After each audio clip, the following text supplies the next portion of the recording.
Formal nang ang winelcome back muli ang aktres at komedyanteng si Miss Eugene Domingo bilang pinakabagong nagbabalik kapamilya. Say ng aktres, "Gusto ko lang magpakilala ulit because ABS-CBN is my home and is my family. So Pilipinas, ako po si Eugene Domingo, ang inyong kapamilya." Matapos ang 17 years niya sa GMA7 kung saan magiging regular judge siya sa Pilipinas Got Talent. Maaalalang galing ng ABS-CBN si Eugene at umalis siya ng maayos sa network, hindi tulad ng iba, kaya daw maayos ang muling pagbabalik nito sa ABS-CBN.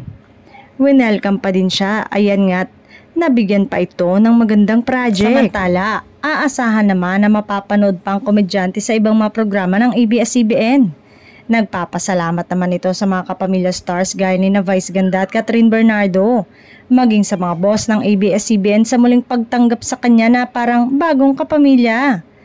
Ang Metro Manila Film Festival 2024 entry na And the Breadwinner Is ang huling proyektong ginawa ni Eugene kung saan kasama nito si Vice Ganda.